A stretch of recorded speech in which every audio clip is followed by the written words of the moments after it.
एक विमान को 17,000 फीट से गिरते हुए हजारों लोगों ने देखा। ब्राजील में प्लेन क्रैश के कई वीडियो वायरल हो रहे हैं, लेकिन अब तक ये क्लियर नहीं हो पाया है कि विमान हादसे के पीछे की असली वजह क्या रही। शुरुआती जांच में कहा जा रहा है कि तकनीकी खराबी की वजह से प्लेन क्रैश हुआ, लेकिन ब्लैक बॉक्स में वो चीजें रिकॉर्ड हुई हैं जो जांच करने वालों को चौंका सकती हैं।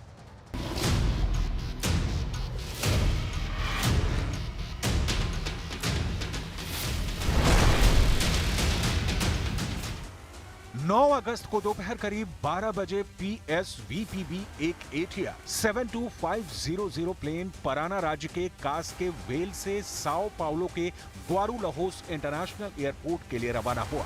पश्चिमी मीडिया के एक रिपोर्ट के मुताबिक उड़ान ट्रैकिंग डेटा से पता चला है कि क्रैश से 1.5 मिनट पहले प्लेन ने ऊंचाई पर जाना छोड़ दिया था। स्थानीय समय के मुताबिक दोपहर करीब 1:21 तक प्लेन 17,000 फीट की ऊंचाई पर उड़ रहा था।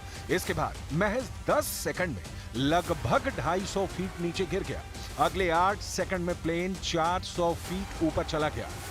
इसके 8 सेकंड बाद 2000 फीट नीचे पहुंचा, फिर तेजी से नीचे उतरने लगा। सिर्फ 1 मिनट में 17,000 फीट नीचे गिरा और इसमें आग लग गई। ब्राजील के समय के मुताबिक दोपहर 1:30 पर उसका सिग्नल गायब हो गया।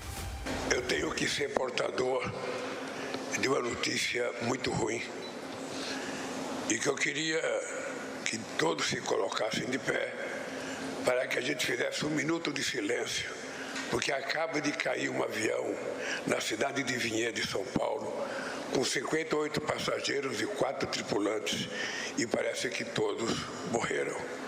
Então eu queria pedir um minuto de silêncio para as vítimas.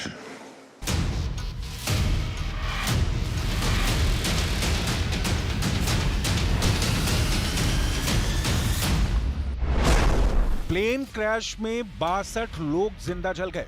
विमान में 58 यात्री और 4 चालक दल के सदस्य सवार थे।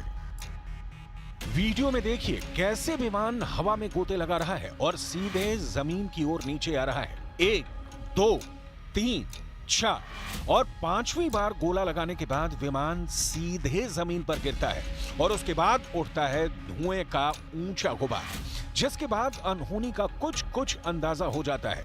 हादसे के बाद की तस्वीरें देखिए। विमान पूरी तरह से तहस नहस हो चुका है। हादसे के बाद आग लगने और विस्फोट से शव इधर उधर बिखरे पड़े हैं।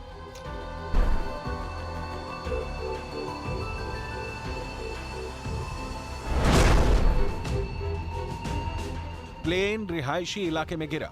गिरने से पहले प्लेन कई घरों से टकराया, लेकिन गनीमत रही कि प्लेन के गिरने से जमीन पर किसी की जान नहीं गई, बस एक मकान को नुकसान पहुंचा है। Na hora que eu vi o barulho do avião caindo, eu olhei pela janela de casa e no momento que ele caiu. Do jeito que ele caiu, eu já saí correndo de casa e fui ver onde que ele caiu. Eu vi que ele tinha caído numa casa de um casal de senhores, que é bem conhecido aqui na Capela. Assim, eu apavorado, sem saber o que fazer, muito nervoso, eu pulei o muro.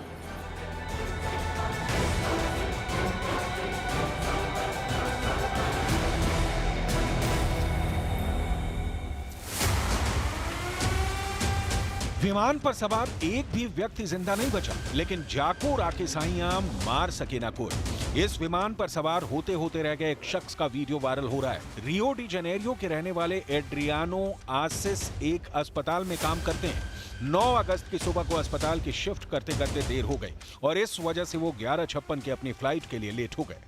Cheguei aqui às 9h40, né? A Latam estava fechada, mas o voo ia sair pela Voa Express. Eu estava fazendo trabalho no Hospital Regional de Toledo, sou do Grupo Ideias. Quando eu cheguei aqui, eu fiquei esperando para ver se abria, né? Normalmente o aeroporto sempre tem ali alguém do guichê, não tinha ninguém. Eu fiquei lá em cima, tomei um café, esperei. Quando o microfone não falou nada, os placares também não avisaram nada sobre o voo. Eu, quando desci, já era 10h30, tinha uma fila enorme aqui. Fiquei esperando, quando deu 10h41, mais ou menos, o rapaz falou que eu não ia embarcar mais porque é 1 hora antes para o embarque. Nesse momento eu discuti com ele e tal, e foi isso, assim. E ele salvou minha vida, cara. Eu vi que você acabou abraçando ele. Porque ele fez o trabalho dele. Se ele não tivesse feito o trabalho dele, talvez hoje eu não estaria nessa entrevista aqui. Desculpa. Adriano की तरह 62 यात्री खुशनसीब नहीं निकले। Cheguei até a ver vídeos que me mandaram de corpo queimando lá, entendeu? E também teve muita gente que invadiu o condomínio aqui para gravar. Plane crash के पीड़ितों को बचाने के लिए सेना, पुलिस समेत 7 टीमों को तैनात किया गया। सरकारी बयान के मुताबिक लीगल मेडिकल इंस्टीट्यूट यानी IML की टीमों ने शवों को इकट्ठा करने के लिए जिम्मेदार लोगों को भी घटनास्थल पर भेजा गया, लेकिन सब कुछ राख हो गया था। राख में कुछ भी बचाने लायक नहीं बचा था। Aí eu escutei barulho muito estranho de avião, né? E aí saí pra fora e vi o avião caindo no condomínio aqui perto da minha casa. E logo em seguida que ele caiu, aí levantou aquela fumaça preta e eu fiquei apavorada, né? Que é bem pertinho da minha. Twin engine turboprop विमान ATR-72 को वोए पास airline operate कर रही थी। तकनीकी खराबी को विमान हादसे के लिए जिम्मेदार माना जा रहा है। एयरलाइन वोए पास ने कहा कि अभी भी इस बात की पुष्टि नहीं हुई है कि दुर्घटना कैसे हुई। सोशल मीडिया पर इस विमान दुर्घटना के कई वीडियो वायरल हो रहे हैं, लेकिन विमान हादसे के पीछे की असली वजह अब तक सामने नहीं आई है।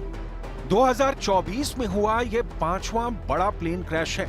इससे पहले भी हादसे हुए, लेकिन उन सब में साओ पाउलो प्लेन क्रैश में फर्क बस इतना है कि इसमें मौतों की तादाद 62 तक पहुंच गई है। 2024 में हुए बड़े प्लेन क्रैश की लिस्ट डराती भी है और सचेत भी करती है। अगस्त 2024, 7 अगस्त को नेपाल के नुआकोट में एक हेलीकॉप्टर क्रैश हो गया। हादसे में 5 लोगों की मौत हो गई। इनमें 4 चीनी नागरिक और एक पायलट शामिल था। 24 जुलाई एक प्लेन क्रैश हो गया था। इसमें 18 लोगों की मौत हुई थी। प्लेन ने 24 जुलाई की सुबह करीब 11 बजे त्रिभुवन एयरपोर्ट से उड़ान भरी थी। इसके कुछ ही देर के अंदर ये क्रैश हो गया। जून 2024, मलावी के उपराष्ट्रपति की प्लेन क्रैश में मौत। उनके साथ सवार 9 लोगों में से कोई जिंदा नहीं बचा था। मई 2024, हेलीकॉप्टर क्रैश में ईरान के राष्ट्रपति इब्राहिम रईसी और विदेश मंत्री हुसैन अमीरा अब्दुल्लाहियान की मौत। अजरबैजान से लौटते समय उनका हेलीकॉप्टर लापता हो गया था।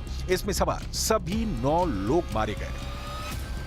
जनवरी 2024, रूसी मिलिट्री प्लेन क्रैश में 74 लोगों की मौत। रूस के बेलगोरोद इलाके में प्लेन क्रैश में 74 लोग मारे गए थे। विमान हादसों की कहानी रूह कंपा देने वाली है। कुछ हादसे तकनीकी खराबी आ जाने की वजह से होते हैं, कुछ पायलटों की भूल से, तो कुछ हादसों की जांच एक पहेली बन जाती है कि हादसा कैसे हुआ। ब्राजील के प्लेन क्रैश की डिटेल आनी अभी बाकी है और डिटेल तभी मिल पाएगी और पता चलेगा कि 62 लोगों की मौत का जिम्मेदार कौन है।